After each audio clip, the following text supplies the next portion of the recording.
नमस्कार दोस्तों, आप देख रहे हैं पेंशन एक्सप्रेस और आज की खबर लाखों सरकारी कर्मचारियों और पेंशनर्स के लिए बहुत बड़ी राहत लेकर आई है। क्या सच में कर्मचारियों की सैलरी बढ़ने वाली है? क्या महंगाई भत्ते यानी कि डीए में 3% की बढ़ोतरी हो गई है और क्या इसका फायदा पेंशनर्स को मिलेगा या नहीं? तो दोस्तों, आज के इस वीडियो में हम आपको पूरी जानकारी सरल भाषा में बताएंगे कि किस राज्य में डीए बढ़ा है, कब से लागू होगा, कितना एरर्स मिलेगा और इससे कर्मचारियों और पेंशनर्स को कितना फायदा होगा। इसलिए वीडियो को अंत तक जरूर देखिएगा। तो सबसे पहले आपको बता दें कि लगातार बढ़ती महंगाई को देखते हुए कर्मचारी संगठनों की ओर से लंबे समय से महंगाई भत्ते में बढ़ोतरी की मांग की जा रही थी।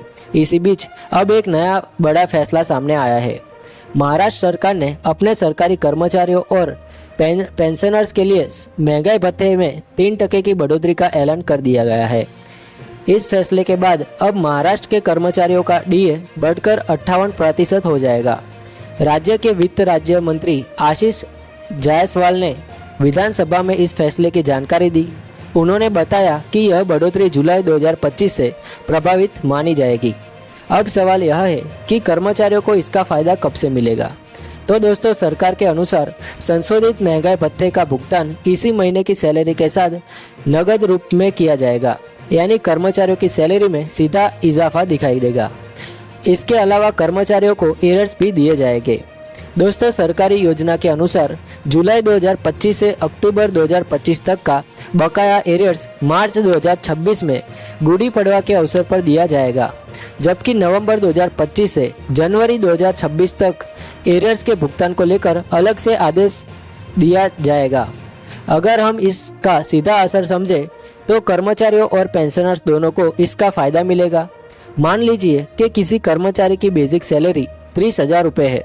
अगर डीए में 3% की बढ़ोतरी होती है तो हर महीने लगभग 900 की अतिरिक्त राशि सैलरी में जुड़ सकती है, यानी पूरे साल में करीब 10,800 तक का फायदा हो सकता है। दोस्तों, पेंशनर्स के मामले में भी यह फार्मूला लागू होता है, जिससे उसकी पेंशन राशि में भी बढ़ोतरी देखने को मिलती है और सरकार के इस फैसले का लाभ महाराष्ट्र में बड़ी संख्या में लोगों को मिलने वाला है। आंकड़ों के अनुसार इस निर्णय से करीब 5.16 लाख सरकारी कर्मचारी और लगभग 8.72 लाख पेंशनर्स को सीधा फायदा मिलेगा। महंगाई के इस दौर में यह फैसला कर्मचारियों और पेंशन भोगियों के लिए काफी राहत भरा माना जा रहा है। इसी बीच एक और राज्य से भी महंगाई भत्ते को लेकर बड़ी खबर सामने आई थी, जो कि है केरल सरकार ने भी अपने कर्मचारियों के लिए डीए में बड़ी बढ़ोतरी की घोषणा की है। सरकार ने राज्य कर्मचारियों, शिक्षकों, लोकल बॉडी स्टाफ और सहायता प्राप्त संस्थानों के कर्मचारियों के लिए महंगाई भत्ता 25% से बढ़ाकर 35% कर दिया गया है, यानी केरल में डीए 10% की बड़ी बढ़ोतरी देखने को मिली है। केरल सरकार के आदेश के अनुसार यह बढ़ोतरी कई श्रेणियों के कर्मचारियों पर लागू होगी, जिसमें शामिल है राज्य सरकार के कर्मचारी, लोकल बॉडी कर्मचारी, शिक्षक, सहायता प्राप्त स्कूल और कॉलेजों का स्टाफ और पॉलिटेक्निक संस्थाओं के कर्मचारी। इसके अलावा फुल टाइम कंटिजेंट कर्मचारियों को भी इसका लाभ मिलेगा। बढ़ा हुआ डीए मार्च महीने की सैलरी के साथ दिया जाएगा। सरकारी आदेश में यह भी स्पष्ट किया गया है कि part time teachers, part time contingent कर्मचारी और दोबारा सेवा में लिए गए पेंशनर्स पर भी यह बढ़ोतरी उसकी सैलरी के आधार पर लागू होगी।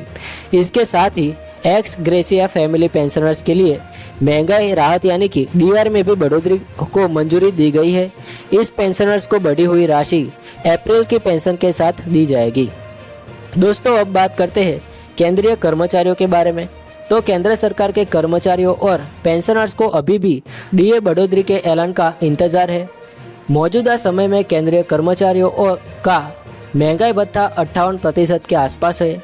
लेबर ब्यूरो द्वारा जारी all India consumer price index यानी कि AICPI के आंकड़ों के आधार पर अनुमान लगाया जा रहा है कि केंद्र सरकार जल्द ही में डीए में 2% की बढ़ोतरी कर सकती है। अगर ऐसा होता है तो केंद्रीय कर्मचारियों का डीए 58% से बढ़कर 60% हो सकता है। हालांकि अभी तक इस बारे में आधिकारिक घोषणा नहीं हुई है। इसके साथ ही सरकारी कर्मचारियों के बीच एक और बड़ा विषय चर्चा में है और यह है 8वां वेतन आयोग। आपको बता दें कि 7वें वेतन आयोग की अवधि 31 दिसंबर 2025 को समाप्त हो चुकी है।